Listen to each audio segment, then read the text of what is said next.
여러분, 안녕하세요. 오늘 제가 가져온 이야기는 정말 충격적입니다. 한 번의 상견례.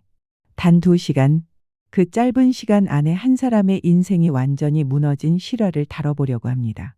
영상 시작하기 전에 이런 실화 이야기가 좋으시다면 지금 바로 구독 버튼과 좋아요 꾹 눌러주세요. 여러분의 관심이 더 좋은 콘텐츠를 만드는 힘이 됩니다. 그럼 시작하겠습니다.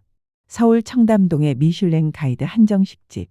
재벌가와 고위 공직자들이 즐겨 찾는 그곳에서 한 쌍의 예비 사돈이 만났습니다. 한쪽은 현역 연대급 지휘관. 정복을 입고 계급장을 달고 권위를 온몸에 두른 남자.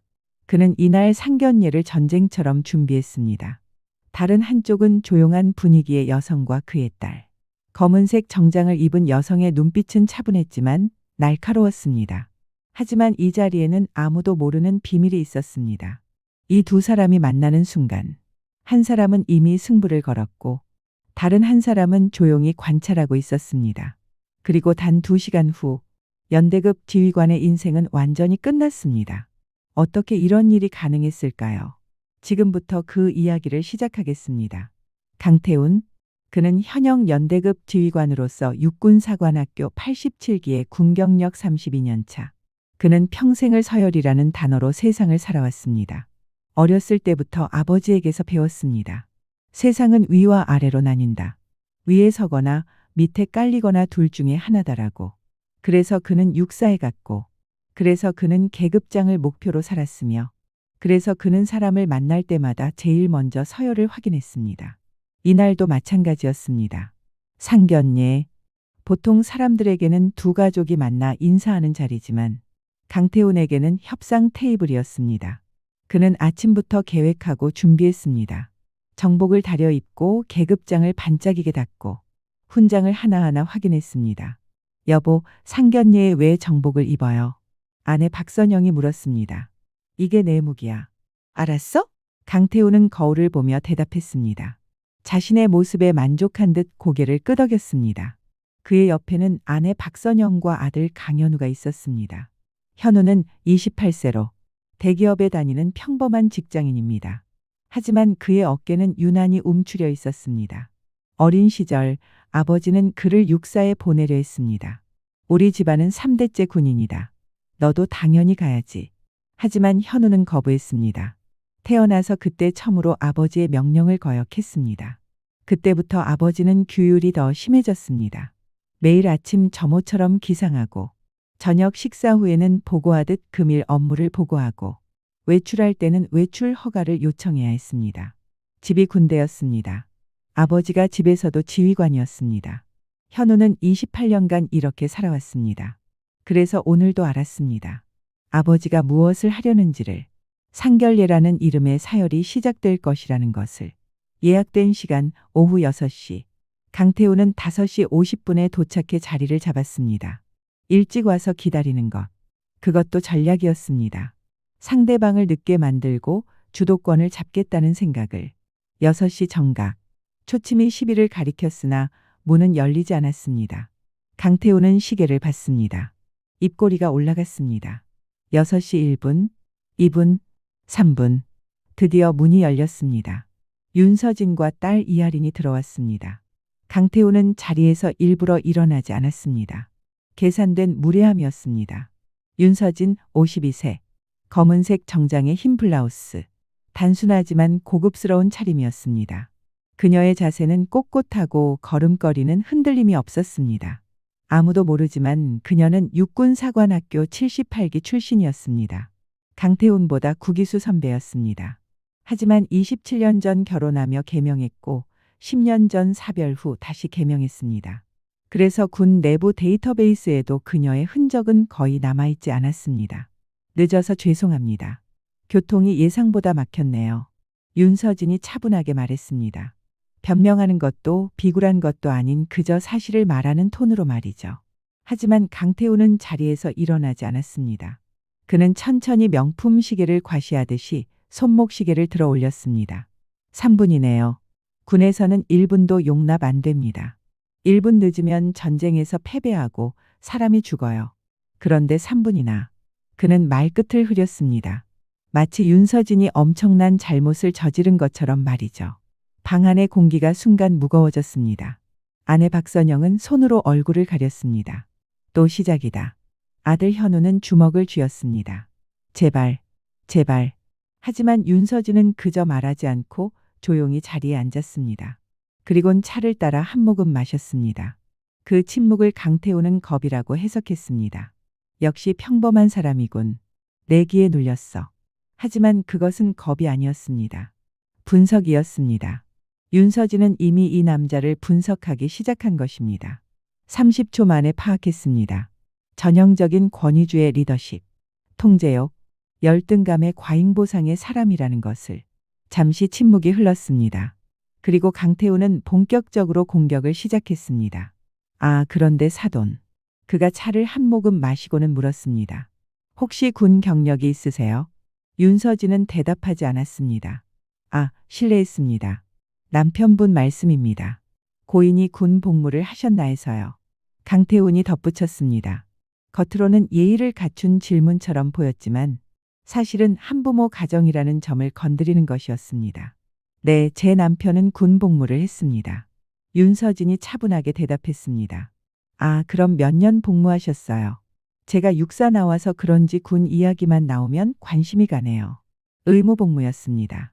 아, 의무복무. 강태훈의 입꼬리가 올라갔습니다. 그럼 이등병으로 들어가서 병장으로 제대하셨겠네요. 우리 군대에서는 그걸 자동 몇 년이라고 부르죠. 자동소총 몇 년 들었냐는 뜻이에요. 하. 그는 웃었습니다. 아무렇지 않게, 자연스럽게.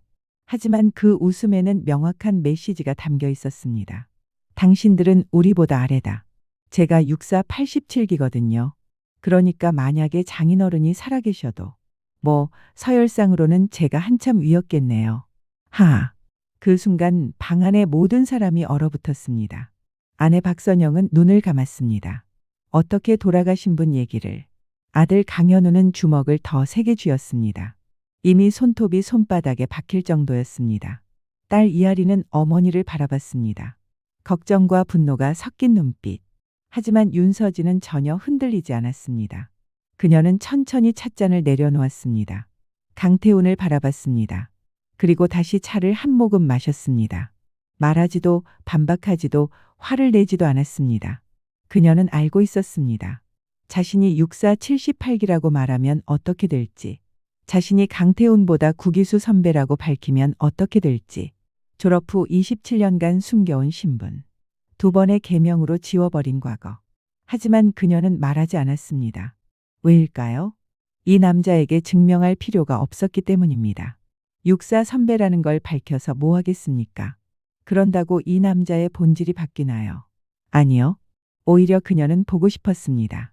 이 남자가 얼마나 더 추락할 건지를, 권위만으로 사람을 대하는 인간이 어떻게 끝나는지, 그 침묵이 무엇을 의미하는지 강태훈은 끝까지 몰랐습니다. 그는 승리했다고 생각했습니다. 완벽하게 주도권을 잡았다고 믿었습니다. 역시 평범한 사람들이야. 내 앞에서는 다 쪼그라들지. 하지만 실제로는 자신의 무덤을 파기 시작한 것입니다. 음식이 나오기 시작했습니다. 전복, 한우, 대게. 한 상에 200만 원이 넘는 코스 요리. 강태훈이 주문한 것이었습니다. 제가 계산할 테니까 제일 좋은 걸로 주세요. 과시였습니다. 내가 이 정도는 할 수 있는 사람이다라는. 우리 집안은 3대째 군인입니다. 강태훈이 말을 시작했습니다. 할아버지가 6.25 참전용사시고 아버지는 베트남 파병을 나가셨죠. 저는 육사 87기. 그러니까 우리 집은 나라를 지킨 집안이에요. 그는 자랑스럽게 말했습니다. 요즘 젊은 사람들은 잘 모르더라고요. 군인의 희생 같은 거. 군대를 다녀와야 사람이 되는 건데. 그의 시선이 이하린에게 향했습니다. 하린 씨도 군대 문화 이해하기 쉽지 않을 거예요. 근데 우리 집에 시집 오려면 배워야 해요. 군인 아내는 내조가 기본이거든요. 이하린은 23세. 대학을 갓 졸업하고 IT 스타트업에서 일하는 젊은 개발자. 그녀는 조심스럽게 입을 열었습니다. 저는 서로 돕는 관계가 좋다고 생각해요. 요즘은 내조보다는 협력이라고 하잖아요. 협력? 강태훈이 끼어들었습니다. 하린 씨, 군대는 협력하는 곳이 아니에요. 명령과 복종이 있는 곳이죠. 사회도 마찬가지예요. 위계 질서가 있어야 해요. 하지만 어른 말씀 끝날 때까지 기다리는 게 예의 아닌가요? 강태훈의 목소리가 높아졌습니다. 요즘 젊은 사람들이 버릇이 없어요. 특히 한부모 가정 출신들이 아버지 없이 자라면 이런 거죠. 가정교육이 제대로 안 된 거예요. 시간이 멈췄습니다. 아내 박선영은 수저를 떨어뜨렸습니다. 여보, 아들 강현우는 아버지의 팔을 잡았습니다. 아버지, 그만하세요. 하지만 강태훈은 손을 뿌리쳤습니다. 뭐가 내가 틀린 말 했어? 한부모 가정이 사실이잖아. 부모가 다 있는 집 애들하고 똑같을 수가 있나. 이하린의 눈에 눈물이 맺혔습니다. 손이 떨렸습니다. 엄마, 그녀가 어머니를 바라봤습니다. 그리고 윤서진은 매우 천천히 조용하게 자신의 스마트폰의 한 부분을 눌렀습니다. 그리곤 화면이 아래로 가도록 놓았습니다. 그 움직임은 너무나 차분했습니다. 너무나 의도적으로 보였습니다. 마치 이제 기록은 충분하다라고 말하는 것처럼. 하지만 그 의미를 강태훈은 전혀 알지 못했습니다. 식사가 끝나갈 무렵 강태훈은 벨을 눌렀습니다. 지배인 좀 불러주세요. 잠시 후 정장을 입은 지배인이 들어왔습니다. 네, 손님. 무엇을 도와드릴까요? 이 음식 뭡니까? 강태훈이 전복을 가리키며 말했습니다. 전복 요리입니다. 손님. 전복이 이렇게 질겨요? 제가 군대에서도 이것보다 나은 거 먹었는데 200만 원짜리 코스가 이 정도밖에 안 돼요. 지배인의 얼굴이 굳었습니다. 죄송합니다. 손님. 확인해 보겠습니다. 확인은 무슨? 이미 다 먹었는데 여기 사돈 어르신 모시고 왔는데 이런 음식 대접하면 제 체면이 어떻게 돼요? 강태훈은 일부러 큰 소리로 말했습니다. 옆방에까지 들릴 정도로 저희가 다시 준비해 드리겠습니다. 다시 준비할 시간이 어딨어요. 아니, 사돈 어르신. 강태훈이 윤서진을 보며 말했습니다. 입맛이 어떠세요? 전 솔직히 군대 식당 음식이 더 나은 것 같은데 한부모 가정이면 평소에 이런데 잘 안 오시니까 그냥 맛있다고 생각하실 것 같긴 한데 방 안이 얼어붙었습니다. 지배인조차 어색하게 서 있었습니다. 아내 박선영은 여보, 제발 하고 눈빛으로 말했습니다. 아들 강현우는 고개를 숙였습니다. 이하리는 떨리는 손으로 물잔을 잡았습니다. 그러자 윤서진은 천천히 냅킨을 접었습니다. 지갑을 꺼내 100만 원권 수표 한 장과 50만 원짜리 수표 한 장을 테이블에 놓았습니다. 지배인님, 윤서진이 차분하게 말했습니다. 음식은 완벽했습니다. 제가 먹어본 한정식 중 최고였어요. 이건 저희 두 사람 식대와 팁입니다. 그러고는 조용히 그녀는 일어섰습니다. 하리나 가자. 네 엄마. 이하린도 일어섰습니다. 윤서진이 마지막으로 강태훈을 바라봤습니다. 오늘 이 자리에 대해서는 더 이상 할 말이 없네요. 두 사람이 나갔습니다. 방 안에는 네 사람이 남았습니다. 강태훈, 박선영, 강현우 그리고 지배인. 지배인이 조용히 말했습니다. 손님, 저희 음식에 문제가 있으셨다면 아니, 괜찮아요. 그냥 나가세요. 강태훈이 손을 저었습니다. 지배인이 나갔습니다. 그리고 강태훈은 혼자 웃었습니다. 뭐야, 저 인간들. 그는 여전히 이해하지 못하겠다는 표정이었습니다. 자신이 무엇을 한 건지, 자신이 무엇을 잃은 건지도 모른 채 재미없는 인간들이네. 그가 웃으며 말했습니다. 하지만 그것이 그의 마지막 웃음이었습니다. 다음 날 아침 7시 강태훈의 핸드폰이 울렸습니다. 여보세요. 연대장님, 부관 최중희입니다. 왜, 무슨 일이야? 오늘 오전 10시 본부 작전회의가 취소됐습니다. 취소 왜? 상부 지시라고만 전달받았습니다. 강태훈은 이상함을 느꼈습니다.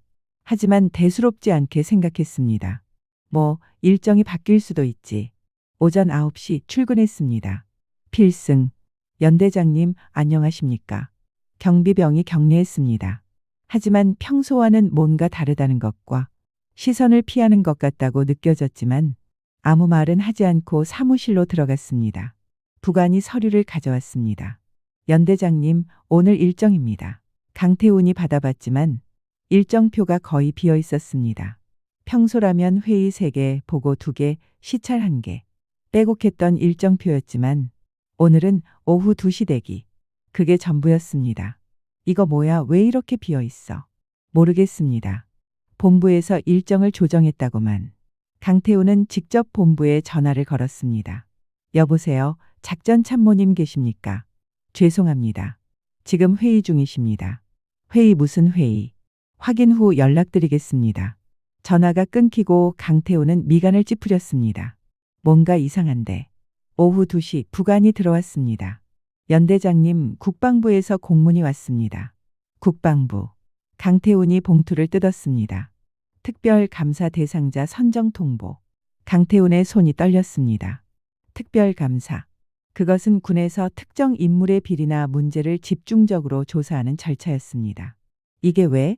강태훈은 이해할 수 없었습니다. 그는 바로 본부에 전화를 걸었습니다. 여보세요. 나 강태훈 대령인데 인사참모님 좀. 죄송합니다. 지금 자리에 안 계십니다. 언제 통화 가능합니까? 확인 후 연락드리겠습니다. 전화가 끊겼습니다. 그리고 그 순간 강태훈은 깨달았습니다. 어젯밤 상견례, 윤서진의 차분한 침묵, 지배인 앞에서의 자신의 행동, 그리고 조용히 떠난 두 사람. 설마 그 여자가. 하지만 곧 고개를 저었습니다. 아니야. 평범한 한부모 가정 어머니가 뭘 할 수 있겠어. 군 조직에 영향력이 있을 리 없지. 그는 자신을 안심시켰습니다. 하지만 현실은 달랐습니다. 그날 오후 3시, 연대장님, 조사본부에서 연락 왔습니다. 부관이 긴장된 얼굴로 말했습니다. 조사본부? 내일 오전 10시까지 출석하시라고요. 강태훈의 손에서 서류가 떨어졌습니다. 조사본부. 그곳은 군 내부의 FBI였습니다. 한번 조사 대상이 되면 끝까지 파헤쳐집니다. 무슨 내용으로? 3년 전 동계훈련 사망 사고건입니다. 강태훈의 얼굴이 하얗게 질렸습니다. 집에 돌아와 강태훈은 현관문을 열었습니다. 하지만 집은 너무 조용했습니다. 여보? 그가 아내를 불렀으나 대답이 없었습니다. 현우야. 아들을 불렀습니다. 현우가 방에서 나왔지만 아들의 얼굴은 달랐습니다. 평소에 고개 숙인 모습이 아니었습니다. 평소에 내 아버지 하는 모습이 아니었습니다. 그는 아버지를 똑바로 쳐다보면서 아버지 때문에 현우가 말을 시작했습니다. 저까지 끝나는 건 원치 않습니다. 뭐? 강태훈이 귀싸대기를 때리려 손을 쳐들고 다가갔습니다. 하지만 현우는 그의 손을 막았습니다. 처음으로, 28년 만에 처음으로, 연대장님, 현우가 말했습니다. 아버지가 아니라 계급을 불렀습니다. 그리고는 제 인생 망치지 마십시오라며 집을 뛰쳐나갔고 강태훈은 그 자리에 얼어붙었습니다. 그날 밤 아내 박선영마저 짐을 쌌습니다. 당신 뭐 하는 거야? 강태훈이 물었습니다. 그러나 박선영은 대답하지 않았습니다. 조용히 짐을 싸고 조용히 가방을 들었습니다. 그리고 현관문 앞에서 말했습니다. 이제 당신 인생은 당신이 책임지세요. 앞으론 당신 얼굴 안 볼 거예요. 혼자 잘 살아보라고요. 문이 닫혔습니다. 강태훈은 빈집에 혼자 남았고 그때 핸드폰 알람이 울렸습니다. 카드 사용 정지 알림이었습니다. 공동계좌의 가족 카드가 정지됐습니다. 권위가 아니라 생활이 끊겼습니다. 계급이 아니라 가족이 무너졌습니다. 일주일이 지나도록 강태훈은 출근하지 못했습니다. 그때까지 무슨 이유인지도 모른 채 대기 명령이 떨어졌기 때문입니다. 그날 아침 등기 우편이 도착했습니다. 강태훈은 떨리는 손으로 봉투를 열었습니다. 출석 요구서. 발신 국방부 조사본부. 강태훈은 얼굴이 점점 하얗게 질리면서 내용을 읽어 내려갔습니다. 3년 전 훈련 중 사망사고. 유가족 진정으로 사건 재조사. 서류가 바닥에 떨어졌고 강태훈은 본인도 모르게 바닥에 주저앉았습니다. 아니야. 그건 끝난 일인데 왜? 그는 중얼거렸습니다. 3년 전 동계 훈련 중 저체온증으로 병사 한 명이 사망했습니다. 유가족은 그 사건에 대하여 진상조사를 요구했으나 훈련 중 사고사로 처리됐었습니다. 당시 지휘관은 강태훈이었습니다. 그는 자신의 권한과 인맥을 동원해서 사건을 무마했었습니다. 보고서를 조작했던 것이지만 3년이 지난 지금까지 아무 일이 없었습니다. 그런데 왜 이제? 그때 전화가 울렸습니다. 여보세요. 강태훈 대령이십니까? 네. 그런데요. 내일 오전 10시까지 조사본부로 출석하시기 바랍니다. 전화가 끊겼습니다. 강태우는 핸드폰을 떨어뜨리고 말았습니다. 국방부 조사본부. 회색 건물의 차가운 복도. 냉정한 시선들. 강태우는 조사실로 들어갔습니다. 앉으십시오. 조사관이 말했습니다. 강태우는 앉았습니다. 3년 전 동계훈련 사망 사고에 대해 질문하겠습니다. 조사관이 서류를 펼쳤습니다. 당시 지휘관이 맞습니까? 네. 하지만 그건 네, 아니오로만 대답하십시오. 네. 훈련 중 병사가 저체온증으로 사망했습니다. 그건 사고였습니다. 사고라고 하셨습니까? 조사관이 다른 서류를 꺼냈습니다. 그런데 여기 그 당시 동료 병사들의 진술이 있습니다. 영하 15도의 날씨에 6시간 동안 야외 대기 명령. 적절한 방한 장비 미지급. 구호 요청 무시. 조사관이 하나하나 읽었습니다. 이것도 사고입니까? 강태우는 대답하지 못했습니다. 더 심각한 건 조사관이 또 다른 서류를 꺼냈습니다. 당시 사고 보고서가 조작됐습니다. 사망 시간 조작, 기상 상태 조작, 장비 지급 내역 조작, 서류와 함께 증거가 쌓였습니다. 이 모든 것을 누가 지시했습니까? 조사관이 물었습니다. 강태우는 떨었습니다. 저는 제가 대답하십시오. 제가 했습니다. 조사는 8시간 동안 계속됐습니다. 그리고 그날 저녁 강태우는 체포됐습니다. 업무상 과실치사, 증거인멸, 허위보고, 정복이 벗겨지고 계급장이 떼어지고 권위가 벗겨졌습니다. 2개월 후 군법정. 강태우는 수갑을 차고 있었습니다. 한때 연대급 지휘관이었던 남자. 한때 정복을 입고 계급장을 달았던 남자가 이제 그는 죄수복을 입고 있었습니다. 재판은 빠르게 진행됐습니다. 증거는 명확했고 증인들의 진술도 일치했습니다. 강태훈에게는 변명의 여지가 없었습니다. 피고인 강태훈에게 징역 5년을 선고한다. 강태훈은 무너졌습니다. 재판이 끝나고 강태훈이 헌병대에 이끌려 계단을 내려가고 있었습니다.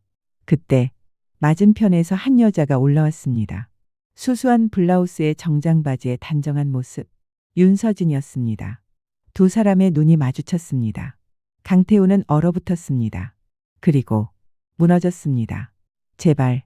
그가 떨리는 목소리로 말했습니다. 제발. 한 번만. 무릎을 꺾으며 꿇어앉았습니다. 한 번만 살려주십시오. 윤서진은 그를 내려다봤습니다. 차갑게 굴 필요도 없었지만 화가 나지도 않았습니다. 그저 차분했을 뿐입니다. 그녀는 한 걸음 더 다가가며 말했습니다. 당신의 태도가 당신을 여기로 데려온 것뿐이에요. 그리고는 윤서진은 돌아섰습니다. 또각또각 구두 소리만 계단에 울렸습니다. 강태우는 그 자리에 무너져 주저앉았습니다. 헌병대가 그를 일으켰습니다. 그리고는 강태훈을 싣고 그의 인생을 싣고 호송차는 떠났습니다. 여러분, 이 이야기는 실화를 바탕으로 각색된 것입니다. 강태훈이라는 이름도 가명입니다. 하지만 이 이야기의 본질은 진실입니다. 사람은 말이 아니라 태도로 무너진다는 것입니다. 이 사건의 핵심은 무엇이었을까요? 윤서진은 정말로 아무것도 하지 않았습니다. 그녀는 복수하지 않았고 고발하지 않았습니다. 더군다나 폭로하지도 않았습니다. 그저 그 자리를 떠났을 뿐입니다. 하지만 강태훈은 무너졌습니다. 왜일까요? 그것은 윤서진이 특별한 힘을 가져서가 아닙니다. 그녀가 누군가에게 전화를 걸어서가 아닙니다. 진실은 이것입니다. 강태훈은 평생 동안 자기보다 약자인 사람들을 억누르며 살았습니다. 계급으로, 폭력으로. 그래도 사람들은 참았습니다. 왜냐하면 그가 권력을 가지고 있었기 때문입니다. 그렇게 몸에 밴 행동이 그날 상견례에서마저도 강태훈을 실수하게 만들었습니다. 여러분, 여기서 충격적인 진실을 하나 말씀드려야겠습니다. 윤서진. 그녀는 육군사관학교 78기 출신이었다고 앞에서 말씀드렸습니다. 강태훈보다 구기수 선배였다고. 그런데 여기서 더 놀라운 사실이 있습니다. 그녀의 군 보직이 뭐였는지 아십니까? 국방부 조사본부 수사관. 맞습니다. 윤서진은 20년간 군에서 부정부패, 비리, 사고, 은폐를 조사하는 수사관으로 일했습니다. 대령 전역, 수백 수천 건의 군 내부 사건을 조사하고 수많은 지휘관들의 비리를 적발했던 전문가였습니다. 그러니까 강태훈이 그날 한 행동, 권위과시, 인격 모독, 음식 타박, 한부모 가정 비하. 그는 20년간 이런 인간들을 조사해온 전문가 앞에서 자신이 정확히 어떤 인간인지를 완벽하게 시연한 겁니다. 윤서진은 자신이 그보다 훨씬 선배라는 걸 알고 있었지만 말하지 않은 이유는 뭘까요? 증거를 모으고 있었기 때문입니다. 수사관으로서의 본능이었습니다. 이 남자가 어떤 사람인지 확인하는 과정. 그녀는 그날 상견례 내내 관찰했던 것입니다. 시간 엄수강요, 통제욕, 계급 과시, 권위주의, 한부모 가정 비하, 인격 모독, 공개적 모욕, 지배인 앞에서의 음식 타박. 모든 것이 그녀의 눈에 기록됐습니다. 윤서진은 군 조직 밖의 사람이 아니었습니다. 오히려 그녀는 군 조직을 누구보다 잘 아는 사람이었습니다. 20년간 군 내부의 어둠을 봐왔던 사람. 강태훈 같은 지휘관들을 수도 없이 조사했던 사람. 그래서 그녀는 알았습니다. 강태훈 같은 사람들이 어떻게 무너지는지, 권위만으로 버티던 사람들이 어떻게 끝나는지, 그리고 가장 중요한 것은 그녀는 그동안 강태훈이 억눌러온 사람들이 말할 수 있는 계기를 만들었습니다. 상견례에서의 그의 태도, 그의 오만함, 그의 폭력성, 그것이 소문으로 퍼졌을 뿐입니다. 그리고 그동안 참아왔던 사람들이 하나둘씩 입을 열기 시작했던 것입니다. 3년 전 사망 사고의 유가족. 그들은 포기하지 않고 계속 진상조사를 요구했습니다. 당시 함께 있었던 병사들만이 진실을 알고 있었습니다. 하지만 그들은 말할 수 없었습니다. 그리고 강태훈의 부하들. 그들은 그의 폭력을 겪었지만 참아야 했습니다. 그리고 강태훈의 동료들. 그들은 그의 비리를 알고 있었지만 눈을 감아야 했습니다. 하지만 상견례 사건 이후 그들은 더 이상 참지 않았습니다. 진술이 시작되었고 증거가 제출됐습니다. 그러면서 진실이 드러났습니다. 윤서진은 아무것도 하지 않았습니다. 하지만 강태훈 스스로가 자신의 무덤을 판 것입니다. 이 이야기가 우리에게 주는 교훈은 무엇일까요? 첫 번째, 권위는 존중으로부터 나오지 강요에서 나오지 않습니다. 강태훈은 계급장으로 사람들을 억눌렀습니다. 하지만 그 순간 그는 존중을 잃었습니다. 존중 없는 권위는 폭력입니다. 그리고 폭력은 언젠가 반드시 무너집니다. 두 번째, 태도가 운명을 만듭니다. 강태훈은 평생 동안 사람들을 무시했습니다. 그 태도가 결국 그를 파멸로 이끌었습니다. 우리는 모든 사람을 존중해야 합니다. 왜냐하면 우리는 모르기 때문입니다. 누가 우리의 미래를 바꿀 사람인지. 세 번째, 진실은 언젠가 드러납니다. 강태훈은 3년간 진실을 묻었습니다. 하지만 진실은 사라지지 않습니다. 언젠가 어떤 방식으로든 진실은 빛을 보게 됩니다. 네 번째, 가족도 인격을 가진 개인입니다. 강태훈의 아들 현우. 그는 28년간 아버지의 폭력을 견뎠습니다. 하지만 마지막 순간 그는 자신의 삶을 선택했습니다. 가족이라는 이유로 무조건 참아야 하는 것은 아닙니다. 모든 사람은 존중받을 권리가 있습니다. 그리고 마지막으로 당신 앞의 사람이 누구인지 절대 함부로 판단하지 마십시오. 강태훈은 윤서진을 평범한 한부모 가정의 어머니라고 생각했습니다. 자신보다 아래라고 착각했습니다. 하지만 그녀는 구기수 선배로서 20년간 군 수사관으로 일했던 전문가였으며 대령 전역자였습니다. 만약 강태훈이 처음부터 윤서진을 존중했다면, 만약 그가 겸손했다면, 만약 그가 진실을 숨기지 않았다면 이 모든 비극은 일어나지 않았을 것입니다. 결국 그를 무너뜨린 것은 윤서진이 아니었습니다. 그를 무너뜨린 것은 그 자신이었습니다. 윤서진이 우리에게 보여준 것. 그녀는 화내지 않았습니다. 복수하지 않았고 맞서 싸우지도 않았습니다. 그저 존엄을 지켰습니다. 자신과 딸의 존엄을. 그리고 조용히 떠났을 뿐입니다. 때로는 싸우지 않는 것이 가장 강력한 대응입니다. 때로는 말하지 않는 것이 가장 큰 메시지입니다. 때로는 떠나는 것이 가장 현명한 선택입니다. 당신의 태도가 당신을 여기로 데려온 것뿐이에요. 여러분, 이 이야기를 통해 무엇을 느끼셨나요? 우리는 모두 매일 선택합니다.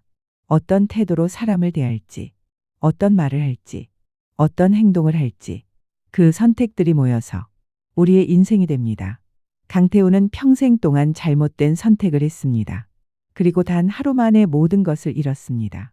우리는 다른 선택을 할 수 있습니다. 존중으로, 겸손으로, 진실로. 그것이 이 이야기가 우리에게 주는 가장 큰 교훈입니다. 오늘 영상이 여러분에게 의미 있었다면 좋아요와 구독 부탁드립니다. 그리고 댓글로 여러분의 생각을 나눠주세요. 그럼 다음 영상에서 또 만나 뵙겠습니다. 감사합니다.